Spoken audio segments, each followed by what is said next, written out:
गांव से लेकर शहर तक हर खबर पहुंचेगी अब आप तक। देखते रहिए यूपी अब तक। हमारे चैनल को सब्सक्राइब करके बगल वाली घंटी को दबाएं। सरकारी कर्मचारी या प्राइवेट कर्मचारी सबको वेतन मिलता है और वेतन के बाद एक पीएफ खाता होता है, उसमें उनका कुछ पैसा जमा होता है जो रिटायरमेंट के बाद वो पैसा उन्हें मिलता है। लेकिन यहाँ तो जो मामला सामने आया है वो पीएफ घोटाले का है। पिछले 11 महीने से जो कर्मचारी हैं आउटसोर्सिंग के, उनका पीएफ कहाँ है पता नहीं है। हम असलम सिद्दीकी और आप देख रहे हैं यूपी अब तक। महाराजगंज ज़िले का ये सिसवा नगर पालिका कार्यालय है, हम यहाँ मौजूद हैं। और जो हमारे पीछे कर्मचारी हैं ये आउटसोर्सिंग वाले हैं, कुछ अन्य कर्मचारी हैं। ये जो मामला सामने आया है पीएफ का मामला आया है, पिछले 11 महीने से जो आउटसोर्सिंग के कर्मचारी हैं उनका पीएफ कहाँ है पता नहीं है।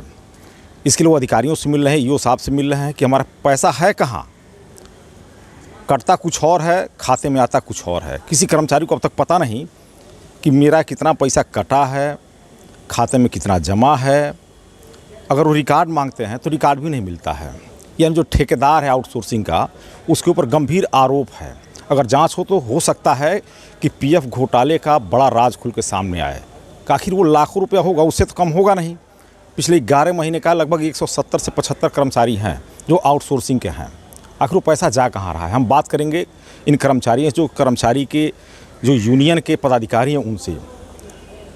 आपका नाम क्या है, किस पद पे हैं आप? मेरा नाम शकील अहमद है। मैं कर्मचारी संघ का अध्यक्ष हूँ अपने इकाई का, और ज़िले का उपाध्यक्ष भी हूँ। क्या मामला है पीएफ का? मामला ये है, पिछले 11 महीनों से वेतन के साथ ही कर्मचारियों का पीएफ की भी कटौती होती है। लेकिन वेतन तो आ रहा है, लेकिन पीएफ का किसी भी कर्मचारी को पता नहीं है कि कहाँ जा रहा है पीएफ का पैसा। मामले को संज्ञान में जब आया है तो हमने इसका ज्ञापन अपने उच्च अधिकारियों में अधिशासी अधिकारी महोदय को दिया है।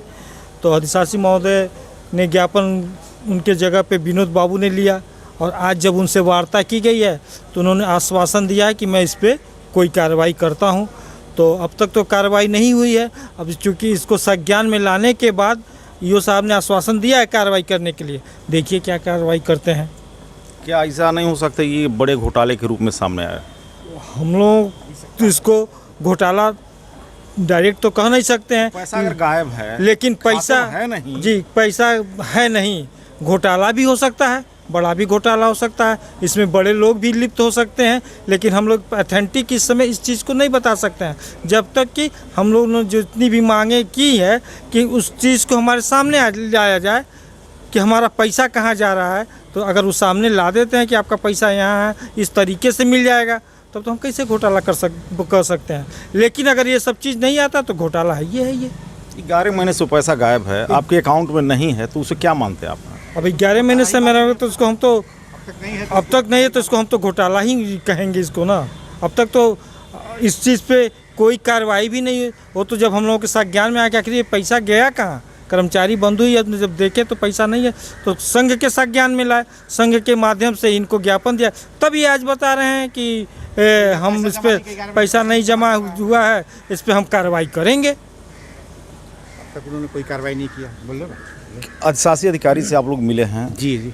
क्या उसका है? अधिशासी अधिकारी उन्होंने कहा कि ठीक है, और इस पर जो है हम मतलब कार्रवाई करते हैं, और जो भी संभव होगा हम जो है वो इस पर कार्रवाई करेंगे। चूँकि पीएफ का पैसा है कहाँ, ठेकेदार की वो है, और हम नहीं होगा तो ठेकेदार पर एफआईआर कराएंगे। तो अब आगे ये तो खेल 11 महीने चल रहा था। 11 महीने से अभी जब हम लोग के संज्ञान में तब ये बात आई है। हम लोग तो पता था कि आउटसोर्सिंग के जो कर्मचारी हैं उनके वेतन से पीएफ काटा जाता है, वो पैसा जमा होता है। आज कर्मचारियों ने बताया कि नहीं, आप 500 रुपया लिया गया ठेकेदार के द्वारा एक खाता खोलने के नाम पर, उसका कोई हिसाब नहीं। जो पैसा कटता है इनका कहाँ जाता है, नहीं इनके पास कोई पासबुक है, न कोई रिकॉर्ड है, न कुछ पता ही है कि हमारे पैसा कितना कटा, कितना हमारे पास जमा, कितना नहीं है।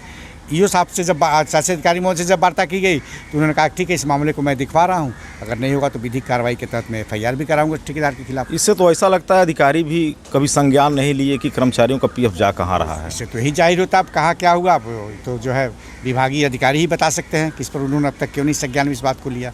तो क्या निर्णय आप लोग आगे ले रहे हैं? चूँकि इस क्रम में जो है वो कंप्यूटर ऑपरेटर जो विनोद बाबू हैं, जो वेतन संबंधित काम को देखते हैं, तो उन्होंने कहा कि 5 तारीख तक आप लोग रुके रहिए। 5 तक मतलब जो होगा 5 के बाद आप लोग को जो करना होगा करिएगा, हम इसका कुछ निस्तारण करते हैं। तो हम लोग 5 सितंबर तक जो है इंतज़ार करेंगे। 5 सितंबर के बाद हम लोग अपनी अगली रणनीति तय करेंगे अगर कुछ नहीं होता है तो। ये कर्मचारी अपने पीएफ की मांग को लेकर अधिकारी से मिले, यू से मिले। यू ने आश्वासन दिया है कि ठीक है, हम जांच करेंगे और अगर पीएफ घोटाला हुआ है तो उस पर कार्रवाई भी हम करेंगे, FIR भी करेंगे। इनका अल्टीमेटम 5 तारीख तक है। अगर 5 तारीख तक इस पर कोई निर्णय नहीं होता है तो फिर कर्मचारी आगे की अपनी रणनीति तय करेंगे। आप देखते रहिए यूपी अब तक। यूट्यूब पर देख रहे हैं तो चैनल को सब्सक्राइब करिए, फेसबुक पर देख रहे हैं तो पेज को लाइक करिए और शेयर करिए।